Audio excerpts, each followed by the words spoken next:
Drinks with the leaders, come on everyone. Drinks with the leaders, it's time to have fun. Business people, with lots of ideas. You need some advice, come right here. Drinks with leaders is here.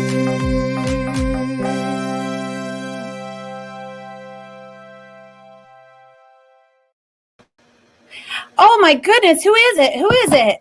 Scott, so look at you. What are those, reindeer? Yes, Julie has the Christmas decor out, and she's got multiple sets here. So just rock and roll. And how are you doing?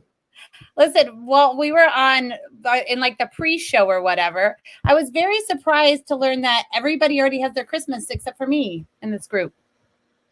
Well, you are running a company and that is growing, and it's rocking and rolling, and obviously something you've always done, but you packaged it better with helping CEOs or owners or executives of company do all their personal branding. So everything from social, blogs, websites. See, you didn't even tell me, and I pitched it, but not as much as we're pitching Bank of Blue Valley, and maybe I should pitch Panera Coffee while we're at it.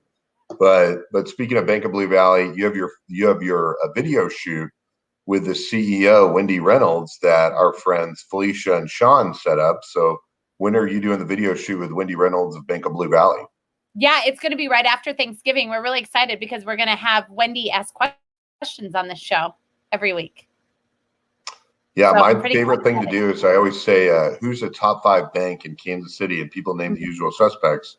And when you tell them Bank of Blue Valley, they're just shocked at the size and scope and services that they offer. And so I'm excited that we've also had a lot of their clients and hopefully soon to be prospects or hot prospects on the show that have spoken about a lot of great things they've done, especially with the PPP loans. I actually was talking to somebody the other day, and they're like, Bank of Blue Valley. And I was like, just out of nowhere, I was like, what? And they're like, Bank of Blue Valley show. That's the show I recognize you from. And I was like, yes, thank you. So you got it. I've gotten it too. And it was so cool on our call with Sean and Felicia that we do once a month. I was like, hey, this branding thing during COVID is working because people already know your brand, but they're actually referencing the show of the Bank of Blue Valley show, which is even better. Right. No, I was pretty excited. I was like, do I send an email right now at 10 o'clock at night? Do I do that? No, I don't do that. So listen, I'm really excited about today's show. I feel like we haven't got to talk about this week's guests, but I just saw them, like you and I usually talk a little bit before. We've both been so busy. We've got a pretty awesome lineup today.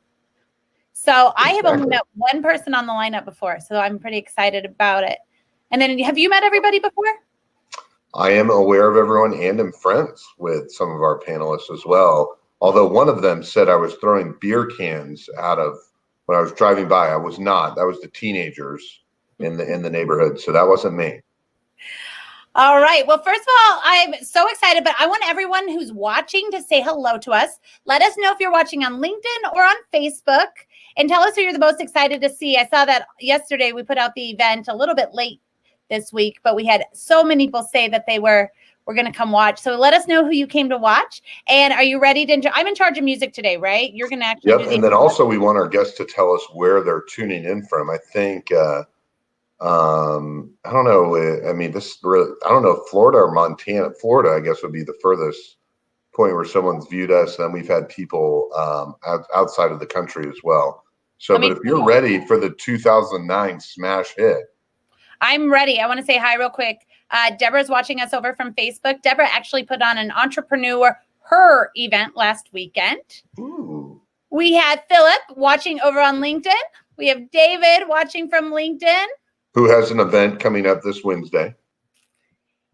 And Kansas City. Deborah wanted us to know Kansas City. You know, speaking of events, it is Global Entrepreneurship Week. So I'm sure a ton of our audience is also tuning into Global Entrepreneurship Week. And I'm going to do a shameless plug here. I'm the keynote tomorrow, and I'm speaking on how attention is the new currency, which I think leads into shows like this and podcasts and all of that. So it's a free event. Go over to Casey's Source link and sign up. There's a ton of great stuff over there if you like this. What did he say? I had a nosebleed out of nowhere. Hi, Connor. Oh no. So I apologize. I had to get a tissue. That was weird. But let's get the introduction. All right. Yeah, I have to do the show by myself. I know seasons are changing right now, but are you ready? I've been ready. I was waiting for you to get back. Okay. All right. Let's get that music. Here it comes. Scott suggested this. Starting lineup. We got Connie, Zack. Dip. Gotta get dip. Gotta get dip. Number 2. Dip. Bill Poje. Gotta get dip. Gotta get dip. Number 3. Angie Hundley. Dip. Woo! And last but not least, Brian Switzer. I got that hit. All right. Why not? We're just reliving the good old days. Of all people, you didn't come in dancing? I'm unprepared for what's happening. Brian's like, I agree too. Angie, I loved your dance moves. I'm into it. I was going to raise the roof, but decided not to. Brian, I'm a little bit disappointed in you, but we'll get to it. I'm embarrassed. I'll do better. You don't have one of your suits on or anything. All right, let's get going. We're already way behind. I feel like today we're kind of all over the place. But we still got people. Keep telling us who's watching because it looks like we got a ton of people today. So, Connie, tell us who you are and what you do and why you have the best background we've ever had on the show. Yeah, you do. I love that. Hi, everyone. I'm Connie Zack. I am a co-owner of Sunlighten, which is a global wellness company specializing in infrared light science. And I started our business because my brother was really sick with high levels of mercury, and he was on his deathbed over 20 years ago. And a version of our technology that we do today saved his life.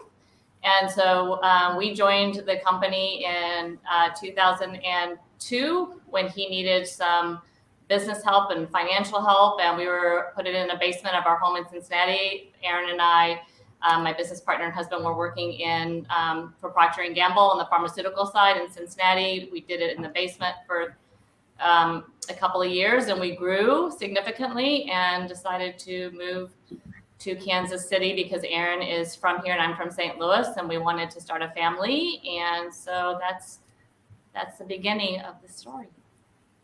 And I'm thrilled to be here. I've heard so many great things. As I said to you before I went in the back, I've heard so many great things about you, Aaron, specifically from Laura Lee Jones. And she's like, you have to meet her, and you have to get to know her, and you have to go on her show. So I'm happy to be here. And then also just to clarify, do you, with people who have types of skin cancer, your product also can help them receive a lot of UV? Because I feel like I've heard of your company, but also when it deals with folks that have certain types of skin cancer. We have different versions. We specialize in the infrared part of the spectrum. So we're just in the healing part. So we leave out the ultraviolet. We leave out all the different parts. It's just the healing part of the spectrum. And there are parts of the spectrum, specifically in the near infrared, that can help to accelerate cell turnover and help to penetrate and recycle the skin. So we have near infrared, we have red light, we have, that's our wheelhouse. And we've been doing it for a long time. And we're here based in Kansas City. Connie and I we had drinks planned, and it was the lockdown week, so we've not got to meet in person just yet. But we do share Laura Lee. Laura Lee's been on the show. If you guys remember, she is the one that did cage fighting last December against someone 20 years her junior and won in 3 rounds. I've never been more. I was off the cage like this. Like, is she going to be okay? I felt like her mother. It was amazing. So I'm so excited for God. Thank you so much for coming on. Phil, who are you and what do you do? Hi, my name is the neighbor. Yeah, I'm first of all, most importantly, I'm Scott's neighbor and a good friend. So that's the most important thing. Second most important thing is I'm a serial entrepreneur. Started my first company at age 24 and started 4 different companies. But 10 years ago, I thought that someday mobile devices and tablets and laptops were going to really change business and try to figure out a way to put security around them. So I started a company called TechOrchard, And our goal and mission is really to help organizations of all sizes really manage the security around mobile devices, tablets, and laptops. So we work not only here in Kansas City and have a lot of the folks that the people in Kansas City would know, but we work literally nationwide and worldwide, assisting companies to manage the security and the data that goes back and forth to all of our mobile devices so that each of us can work remotely from wherever we're at. And obviously in this COVID world, working remotely has become the norm.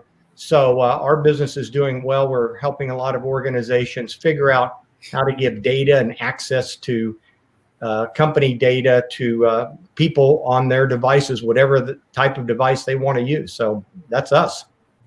I love that. When did you think iPads were going to be important to business? Because in, I think 2007, I was working in a dental office and I said, what if we could get them to do this sign in electronically? And they said, that'll never happen. And so there went my dream and all my millions of dollars. When did you think iPads were going to be a big part of business? Well, I just 10 years ago, when I was looking for a new business, I looked around and I said, what are the things that are really changing our culture? And at the time, the economy wasn't doing that great. But I said, what is really rocking and what's changing how culture and how people communicate and collaborate? And literally in front of me was my iPhone and iPad. And I said, this is it. This is what's helping us communicate with one another, helping us to get work done regardless of where we're at. And so I started researching the security and data requirements around protecting those devices and found out that mobile device management was a product out there. And we researched into it and signed up with 3 different vendors. And that was the start of TechOrchard 10 years ago. Wow. I'm impressed. How about you, Angie? Who are you and how do you get here and what do you do? Angie Hundley. I co-own Oak Creek Nursery and Landscape out of Basehor, Kansas. I started venturing into that business about 9 years ago, and it's just taken off from there. We have, anywhere between, 35 to almost 50 employees during our season. We just got our Christmas trees in, talking about the holidays earlier with Christmas lighting and stuff. And so we just got those in. They smell amazing. But I have great staff to allow me to do things like this here today. But I just wrote a book called A Recipe for Bad Lemons. And it is a book where I've captured some bad lemon scenarios that I've personally overcome in my life, and captured it into a book to market to everybody. But I start off with my first chapter talking about my time in foster care as a child. I was a product of my birth mom decided she wanted to abandon my sisters and I. So we lived in foster care for a couple of years, ended up getting adopted in separate homes. And I realized over the course of my life that I have a gift with the power of mind and that I can, turn a bad lemon scenario into something positive and overcome it. And so I decided to capture some of those experiences in my book. And so I just went live with that about 3 weeks ago. And so it's been fun. I've met a lot of interesting people, and I've got Halo Foundation that I'm trying to work with and help get people lined up to volunteer and put money into them to help through the holidays, of course, for the homeless kids, because I'm very grateful. I used to be one almost. And so we've got other foster care communities locally that I've been partnering up with. And so, so it's been fun. Where did you, yes. And then you can find your book by looking you up on LinkedIn. Yes. As well. So if you want to find your book, they can just go to your LinkedIn profile and it will guide them to it. Right. And I have a website too, angiehandley.com. It talks all about my book. You can order it straight from there as well. And then I'm on LinkedIn. Yes. Mm-hmm. Well, we'll make sure to tag everybody on the show today afterwards so that they can find y'all. Are you selling on Amazon by chance? Say it again. Are you also selling on Amazon? Yes, mm-hmm. It's on Amazon. Mm-hmm. We have them in the nursery too. If anybody stops in to get a Christmas tree, there's some in there. So yeah. Mm-hmm. What about audiobook? I have so many questions. Yeah, I'm in the process of doing that. That's been interesting. I've looked at getting that, my book read, and it's so expensive. Like I had no idea how expensive it is, but so yeah, I'm in the process of working on that. The ebook goes live here on Black Friday, I believe, or maybe Cyber Monday. I have to talk with my publicist, but yeah. Well, so congratulations. Thank you. Yeah, it's been fun. Hey, Brian Switzer, who are you? What do you do? There might be a couple people on here that have never seen you out. I'm trying to make up a new story. Like we just got done painting Falcon 8 for Tesla, but we didn't do any of that because you put me after somebody who's curing cancer, somebody who's making iPads cooler, and Angie's got an awesome story, and I'm just a painter. So painter. I'm a fourth generation painter since 1911. There are 3 Switzer painting companies, and I started mine in 2008. I'm an entrepreneur by heart, in my blood, and I made $8,000 my first year, and I loved every minute of it. And now I make $9,000. Moving on up. Kind of a big deal. But we employ about 60 families in Kansas City. We have grown to the largest, one of the largest painting companies in Kansas City. We're the largest on the non-union side, and probably top 5 overall, maybe top 3. But I work with my brothers in the office, and we've got some good people underneath us, and they definitely make us look a lot better than we are. So it's been great. We've grown every year since 2008 too. Corona has strangely been good to us because we are essential, and we just took the safety precautions that we needed to on the job sites, and luckily have had everybody working the whole time, and trying to help them out if they can't. But very few job sites have shut down from Corona, so it's been all hands on deck, and we've been fortunate enough to keep people working during this whole time. Do you think it's a coincidence that we met in 2008 and that's when your business started growing? Yes, that is it. That was the key. I met Aaron in 2008, and it's been going up from there. Brian, recently I've come across where certain public entities have needed to spend their PPP money that they've gotten from the CARES Act. I remember your team, in a great, huge win, landed 2 schools. Are you seeing a surge of people needing your services because they have to deploy the money before the end of the year on top of your usual growth? Yes. So we do a lot of work for some major property owners in Kansas City, and a lot of that is everybody's moved out right now, but they've got some money to spend. So the people who are remembering to spend the money with the brokers are calling them and saying, hey, nobody's in the office. Can we get new paint and carpet? But I think the property owners are not reminding them of that because they don't know if they're going to shut down next year. And a lot of them are asking what the buyout or the penalty is. I don't know what it's called to break your lease and have everybody work from home. So a company that might have 4 floors really only needs 1 now that they've learned that they can do this. And it's kind of scary in everybody's world. But I don't know. I have so many questions about it. They go so far. It's just how my brain just spins out of control all the way to insurance. Like, I don't know. I'll let you keep going, and then I'll ask questions later.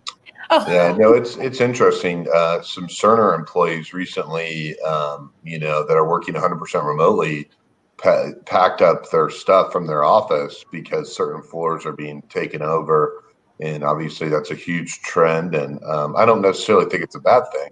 I think our economy is evolving, and I don't want to speak too much as well because Aaron's going to keep the show rolling with our next question. Now, I mean, you guys, I did an office build out last year. Like, we just finally felt like we had it done, and COVID started. So I totally understand that for sure. I want to show we've got some awesome comments. People are really enjoying the show over here. If you have your privacy settings on, this is what we see. So hello to you, random LinkedIn user. Yeah, if you want to highlight Isaac again, they just found out that they are expecting their first. And also, Isaac owns Yogurtini, and they opened up another location at 135th and Antioch. So he's expanding outside of the plaza. Yeah, what's up, Isaac? We were with him the other day. Mm-hmm. Yeah, and they did a real cute thing where they each had the big Yogurtinis, and then they had a baby Yogurtini. Yeah. Congratulations, Isaac. That's cute. Oh, look. He's in. Woo! Yeah, okay, I'm going to be honest with you. I knew 2 weeks before, and I had to keep it a secret And I did good. I didn't even tell you, Scott, right? I did real good. So let's talk about COVID because, we started the show during COVID. And then for a minute, we were like, maybe we shouldn't talk about COVID anymore. Things are starting to but now we're kind of back where we were like March or April, where we're kind of headed back in that same direction, it feels like. So let's talk about some positive things because I think we're hearing a lot of negative stuff. So Connie, can you give us something like a win that you've had this year, something awesome that's happened?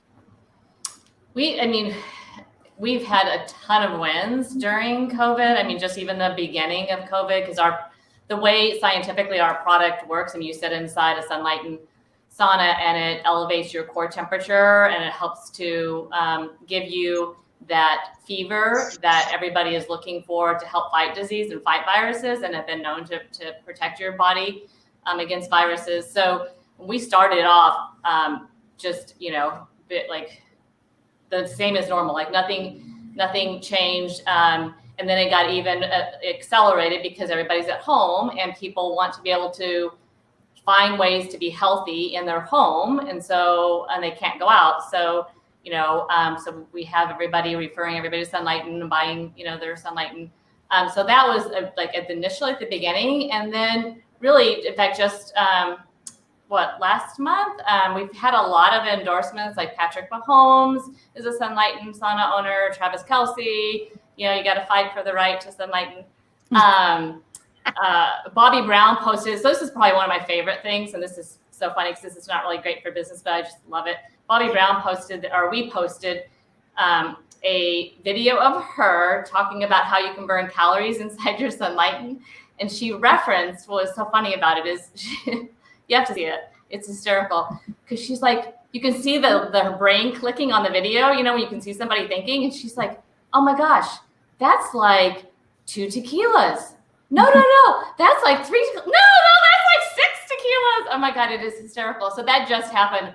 And we did it all virtually. Like we filmed her virtually. She has a home in the Hamptons, and we were like, just did cruise, everything virtually, which is just crazy that we're all able to do all of this stuff. And so that's gone, via social and tons of activity from then. And my last bit of stuff is, I'll say it here first. I haven't told anybody this, but I was just interviewed by the New York Times. So, congrats. Yeah, stay tuned. I don't know when, I don't know anything more than I had an interview. And it's going to be published sometime this You're not allowed to tell us.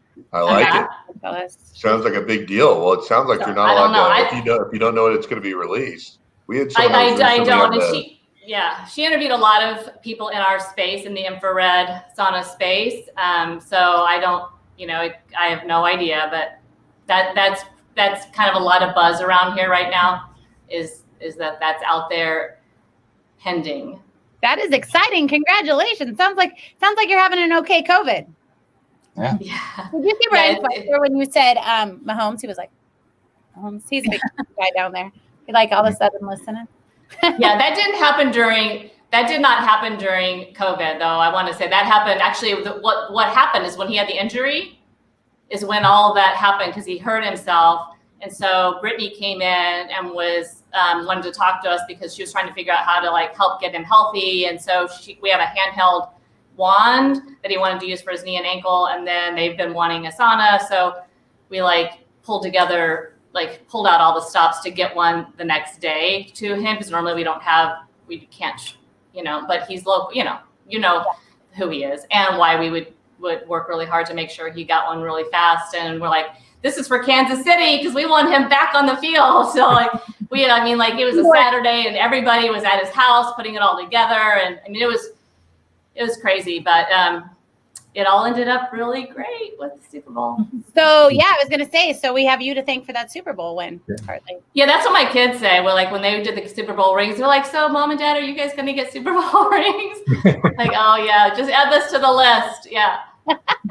Get in the parade. What if we would have saw you in the parade? That would have been fun. That would have been really super fun. That was an amazing parade, wasn't it? So it went right outside my office. So it was great. And I was only cold for 3 minutes.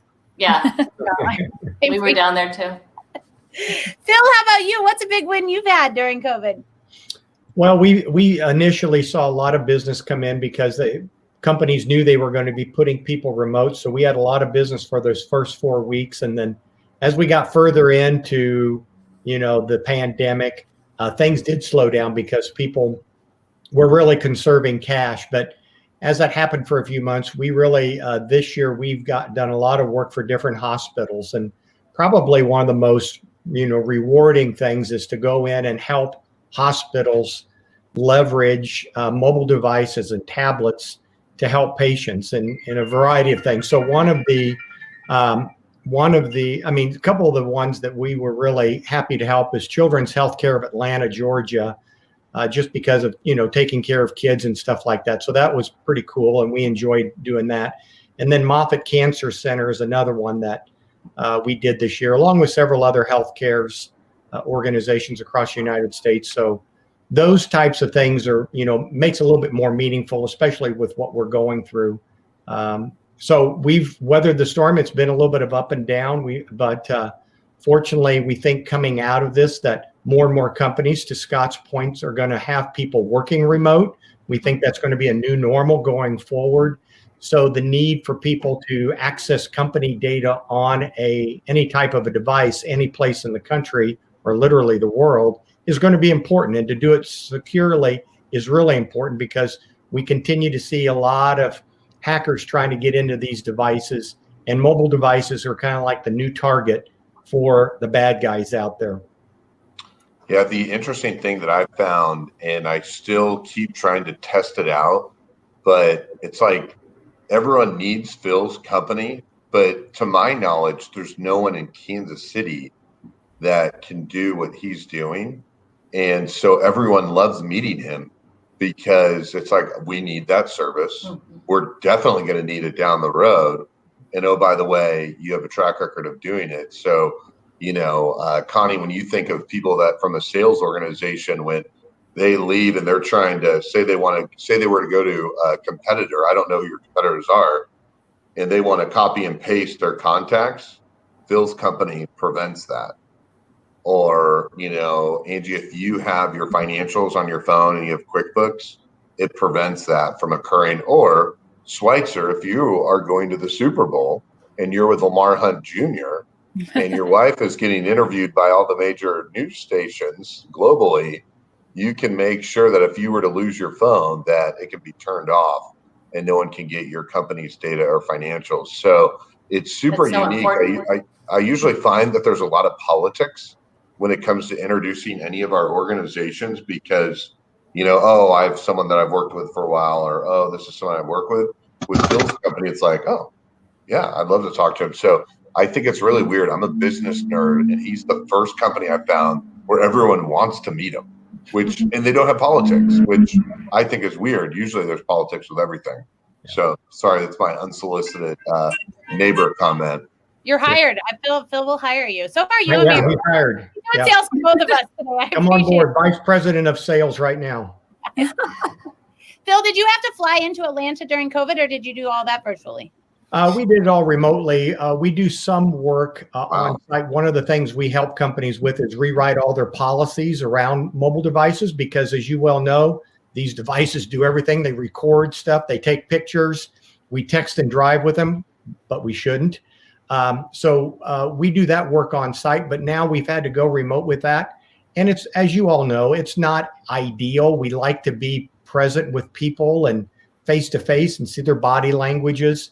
But our business is really set up to do remote. We do deployments literally all over the world, literally from our home offices. And like many organizations, we had an office here in Overland Park, Kansas, about 5 years ago, and we decided that we were going to do what we preach, and we were going to work remotely. So our team went home and worked remotely, and we've never been back.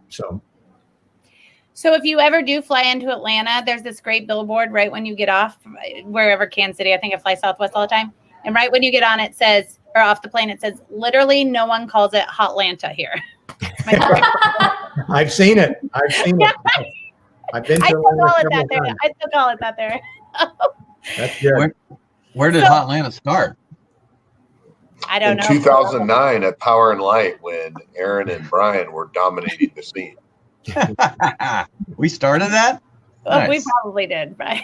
Angie, it sounds like you've had a ton going on during COVID. You told us a little bit of some wins, but what are some other exciting things that have happened? And did you plan on writing a book pre-COVID? I did. I spent the last winter writing 120 of my last pages. I had started it actually 5 years ago, but I finished it out earlier this year. COVID might have affected maybe the live version of it, I guess, or it coming out live. But for the most part, we did a lot of it remotely anyways. My publicist was out of New York, and so that helped. But for the business side of stuff, we had record-breaking spring. Again, we were essential with being in the lawn care landscape industry and, selling trees and plants and so forth. And so it was a little bit scary at first, obviously, when the governor shut down Kansas, and I was working on an operations plan to protect our employees. And it actually worked out pretty good because we developed a mobile station that we were able to put outside of our nursery, and we did a lot of outside sales. So we kept our nursery closed down to reserve for our employees. And it actually worked out great. We did a lot of sales over the phone. We had a holding area that we would just put the plants and trees or whatever, and the customers could drive right up, pick it up, and drive off. And so it was nice. I think our team we came together great and made it work. And I was really impressed with how it all came together, especially not knowing with so much uncertainty. I will say it affected us a little bit in that some of the pre-ordered items that we had pre-ordered in our industry, we are planning 6 months ahead. So I already have all of our stock coming in for spring already on purchase and pre-ordered and for March, April. But it did affect some of those deliveries with trucking. But for the most part, we were jamming. So like I said, we had one Saturday, we broke record on our sales, and it was just phenomenal. So yeah. People really went all in on their homes on reading. Oh yeah. Everybody's got great looking lawns and yards right now. Yeah. I really have no reason not to. I had never sat in my backyard ever. We have a nice deck, and I never sat out there. Now it has a TV out there, a whole living room. Everybody's outdoorsy, so if I went, everyone went. Yeah. I do want to encourage people. We're getting close to the time where we take your questions, so I want to encourage people to ask questions over here and let us know what you want to know. This is such a great panel. It looks like we've had a ton of people on here. So start asking your questions. Brian, how about you? Besides getting to see Scott and I a little bit over COVID, what are some other wins that you've had? We've been talking about hiring a residential full-time guy just to run that. It seems like 2021 is going to pivot a little bit towards more residential in the construction field too, just like you guys were talking about, just remodeling their homes and their yards and working from home remotely and stuff like that. So it's not something I'm looking forward to, but it is going to be profitable. And I guess my financial guy would call it a win, but I don't know. But I'm still a little bitter. My wife made me hang wallpaper in our stairwell the other day, and I Now, what's unique, Brian, is I think it's so interesting that oftentimes the best quality, sometimes people assume to be the most expensive. And I didn't realize that with so many friends that have worked with you, I mean, I just can't believe how affordable you are to work with and all the projects that you do. And then also how quick you guys are. How is it that profitable for you to do? Because again, I know your people's time is super valuable because they're painting a lot of the big projects we see in Kansas City. But why is residential so profitable, and how are you able to do it so quickly with your teams? Well, we've got about 60 families that we employ, and with not all of them super slammed on commercial jobs, we have the manpower to do it fast and efficiently in the residential world. So a lot of people have been calling, and a lot of people have been recommending us for certain things. So if you refer Brian jobs, he gets you free sunglasses. So I don't know if he just does that with friends. I don't know if I want to tell an audience of 1,000 people that you do that. But I just am shocked at how good you guys are at residential and how profitable it is. That's awesome. So the residential guys are the regular guys are just very, very busy right now, and it seems like they might be raising their prices a little bit. So I'll get calls from friends who know we don't do residential, and they'll say, please, man, you got to help me out. These guys want to charge me $9,000 to paint a house where we're maybe closer to $6,000 on just a regular, that's what it should be. So I think people are upping their numbers, upping their prices a little bit because the residential world is so busy. I don't know. Angie, have you guys raised your numbers just a little bit because of how busy you are, or are you staying pretty consistent?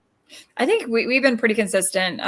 Good. We've been trying to keep costs the same as much as possible. And it's amazing. People remember prices. I was in the nursery today and somebody called and asked about the size of a Christmas tree and how much. And I was just like, and they're asking me if it was the same price as last year. And I'm like, I don't know what last year was, but, but I'm like, yeah. There's someone behind you. Are you safe? Someone did just walk behind you. Oh, I'm sorry. I got kids coming off the bus. Yeah. Okay. I'm safe. Brian, I know that you're a big Chiefs fan too, right? So Scott, you want to tell the story of the summer when we were hanging out with Brian and he had that guy I tried to introduce him to? Oh, well, the story I remember is I was hosting everyone at Hallbrook, and we were going around saying interesting facts. And I forgot, someone said something like, oh, I can play the trumpet. And they're telling an interesting fact. And then another gentleman goes, out of any owner of an NFL team, I've seen the most NFL games in the world. And we're like, whoa, hey, you're supposed to be saying interesting facts, not like making us all feel awkward here. But that was my Chiefs story. Are you talking about when Brian followed the Chiefs in the playoffs? No, I was just talking about when I introduced myself to that same man and you guys were so embarrassed because I didn't know who he was. I was like, oh, what do you do for a living? Oh, that was the owner of the Chiefs, yeah. No, I invited him up to join us, and we were going around saying what our first concert was, and his was the Beatles, or his favorite concert, or something like that. And we were all like, "What? That's cool." And then Aaron was like, "I'm sorry, who are you?" And he's like, "Well, I own the Mavericks, part of the Bulls, and a part of the Dallas soccer team, and the Kansas City Chiefs. And I'm Lamar Hunt Jr." And Aaron was like, Hashtag sports. Hashtag sports. Yeah, I mean, it's just like there's tons of celebrities. Connie's getting interviewed by the New York Times. It's like, man, he's got a lot of celebrity status here. Angie's book will probably turn into a movie. Oh yeah. I love that. I'm willing to star in it. Just let me know. No, my goal is just to be in the New York Times bestseller list. That's my goal. So, Aaron, can I ask some questions as our audience is getting some questions going? Yes, but I have one amazing comment I have to play first from my good friend Joel. Go sports ball. We're right there together. So we joke around with Kendall Gammon and Joel Goldberg that also have podcasts that Aaron and I are better at sports than they are, because we always have people that play professional sports and Aaron doesn't know what they do, but they're a starter for a big professional sports team. They're always my friends though, but I just don't know.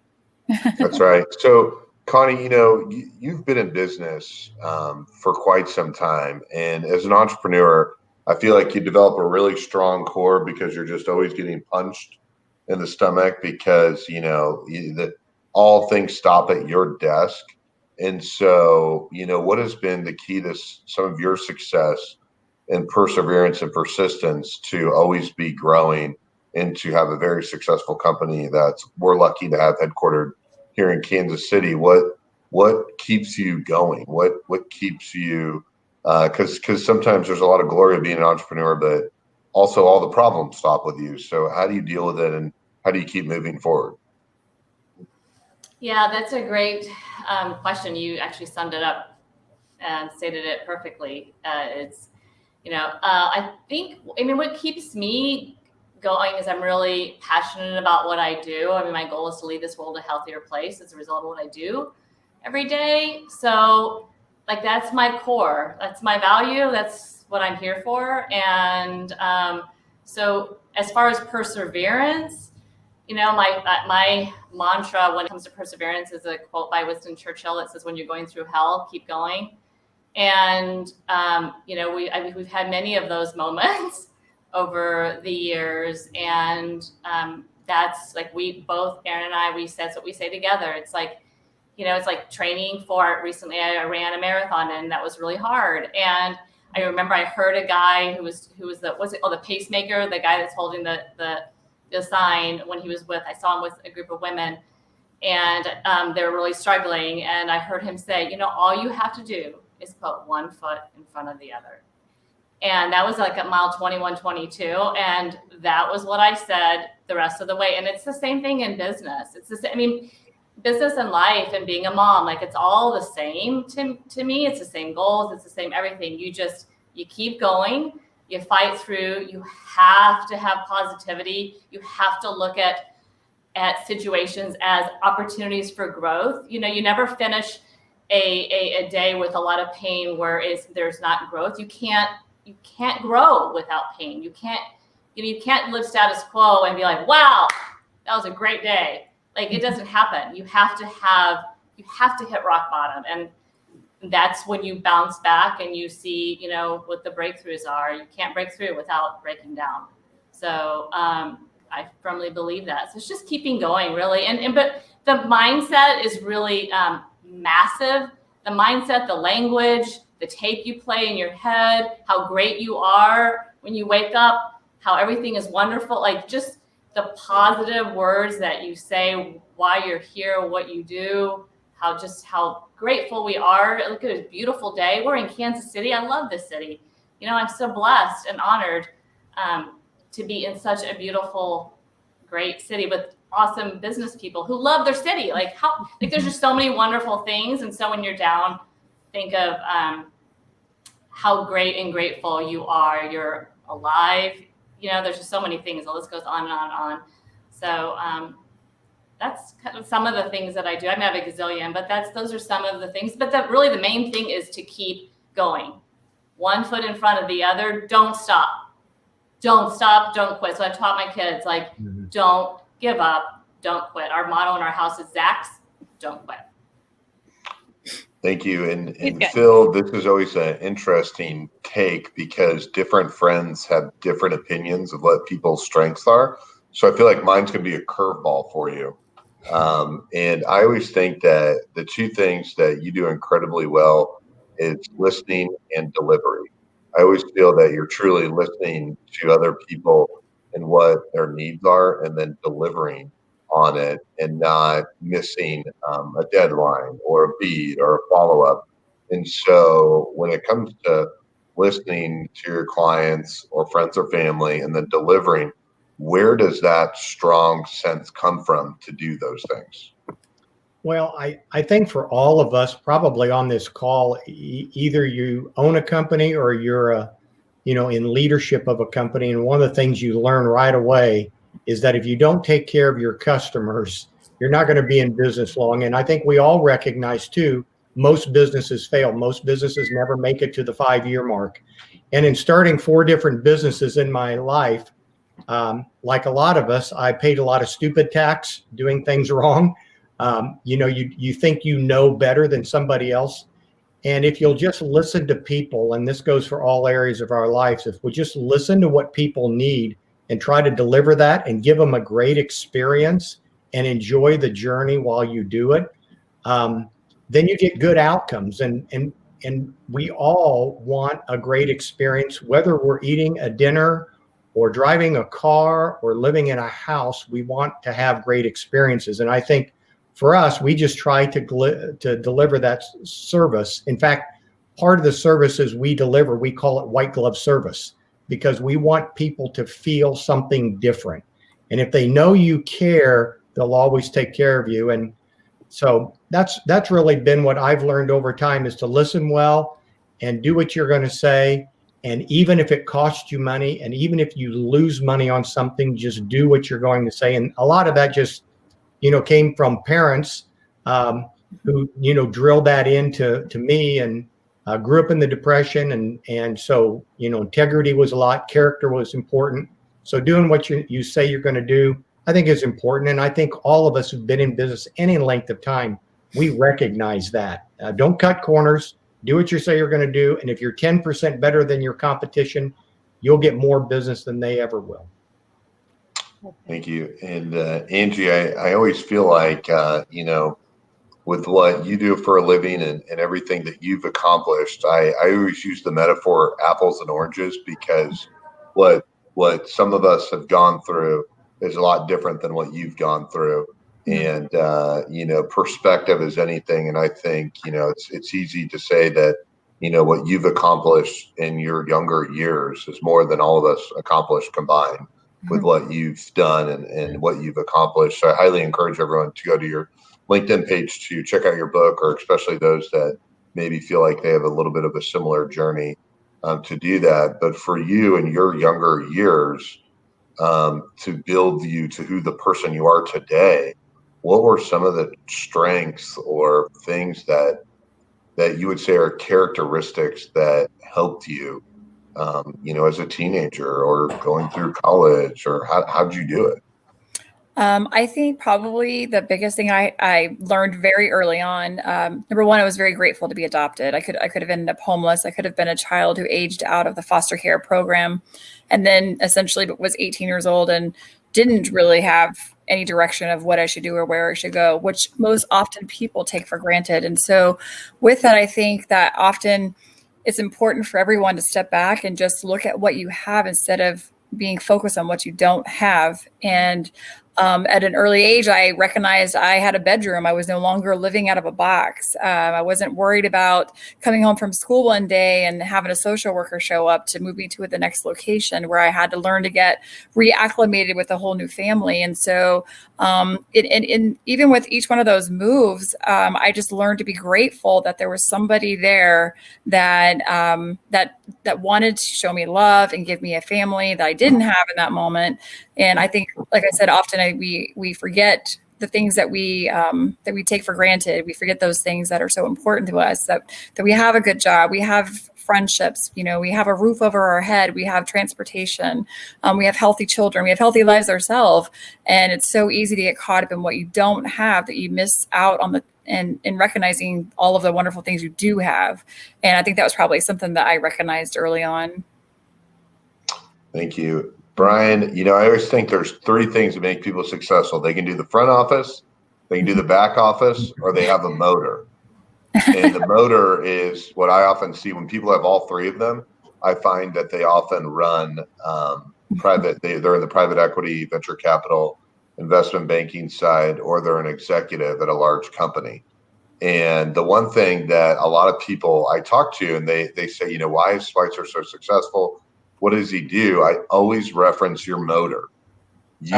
Just never, it takes a lot to take you down, like 5 days of being at a Super Bowl.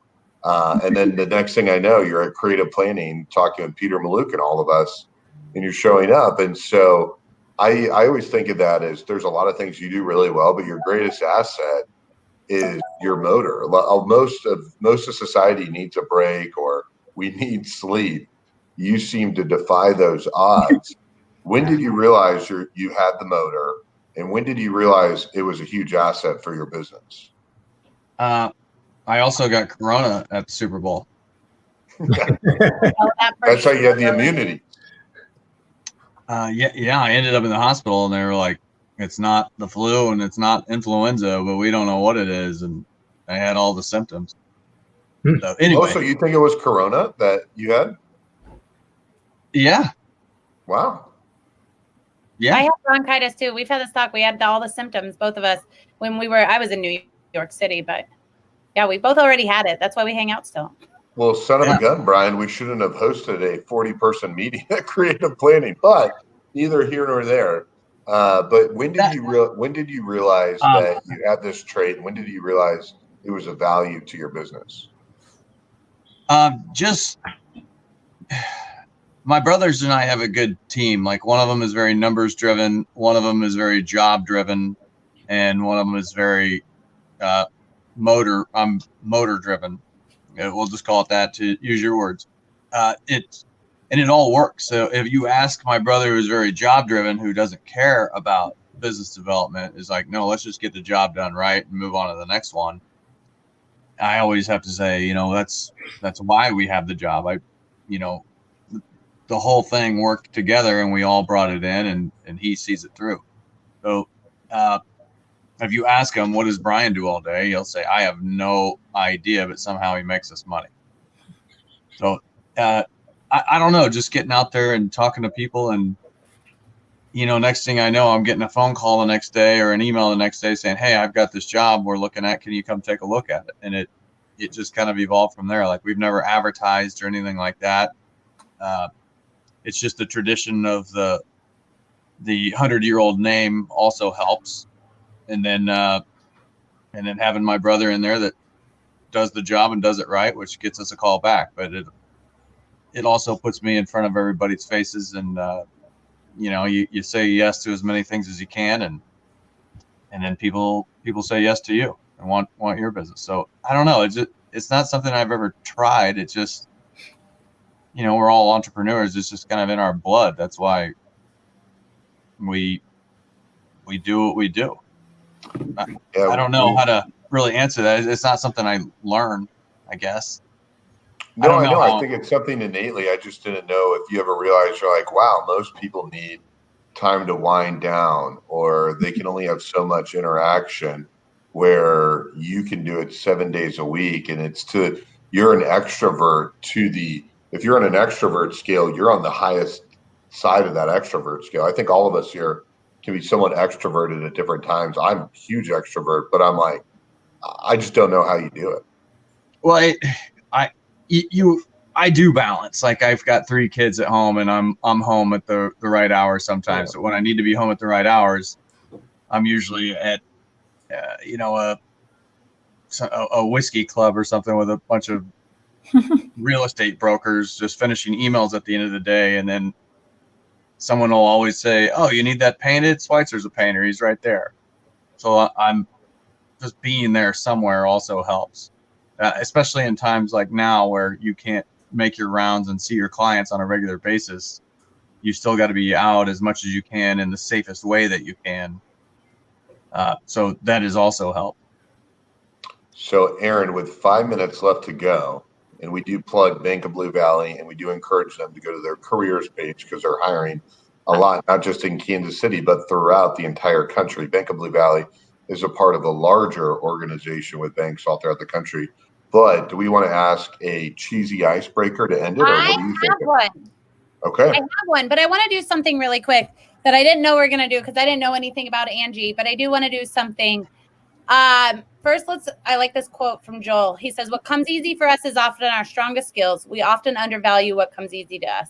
And I agree. I think, Brian, you are undervaluing how good you are at business development, which is just speaking to people and building those relationships. But essentially, I want to do something. So, Angie, you said your goal is to be on the New York Times bestseller. I am, when we get off here, going to buy a copy of your book for myself, but I'd also like to buy a copy for one of our viewers. So please comment in here why you'd like a copy of Angie's book, and I will pick somebody when we get off of here. And both Facebook. Switzer, don't do it. Oh, come on, damn it! You can do it, Switzer. But let us know why you'd like a copy of the book, and we will send a book to somebody on there. So you've got 2 book sales after today, and I imagine quite a few more. And then here's what I want to ask, and we're going to end with Switzer, and I'm hoping he'll be open and honest about this question, this icebreaker question. But if anybody were to play you in a movie, Connie, who would it be? And have you ever pretended you were that person outside of, like, have you ever pretended you were that person in public? So, no, I've never pretended I was anybody in public, so I can answer. That's easy. If someone to play me in a movie, I mean, I think Kate Hudson is adorable. I think she has just got, like, you know, a total package. She's like, that's the first person that comes to my mind. I've never, ever been asked that question. I love that question. Thank you. And I thought Brian was talking about you here. She has the prettiest earrings. Is that who you were? Brian's commenting while he's on the show. That has never happened. I don't. I love Kate Hudson has the prettiest earrings. No. I want that book. This is what. All right, Phil, same question for you. Who would play you in a movie? And have you ever tried to imitate that? Or intimidate, whatever. Yeah. Well, no, I've never tried to imitate anybody. I have a hard enough time being myself. So, no, I don't even know who would. It would be either with beard or without beard. So I've never worn a beard because I'm always in front of clients. And this year I thought, well, I'm going to put a beard on because most people don't get to see me. So good question. No, I wouldn't even know. I don't even know how to answer that question. I don't know anybody that looks like me. So, Scott, who would you, since you know him so well? I would say George Clooney. Oh, wow. That's a big. Well, Phil, let's meet in person. He's not giving away a book. You don't need to do that. yeah, that's right. Angie, who would play you in a book or in a movie? Sorry, I got so confused. In a book. I play myself in a book now. I have 4 kids, so I don't think I've ever even had time in my life to think about playing a role in a movie. But I have people say that I look like Kate Beckett, I think it is, off of Castle. I hear that all the time. Yep. So I was going with Anne Hathaway. Anne Hathaway. I'm going with Julia Roberts. Yeah, I would do Your that. self-esteem is through the roof today. Right. Yeah. Are you giving a book away too? I think Julia Roberts would be like, So Brian, who would you do? And then obviously, Aaron, you got to answer the question as well.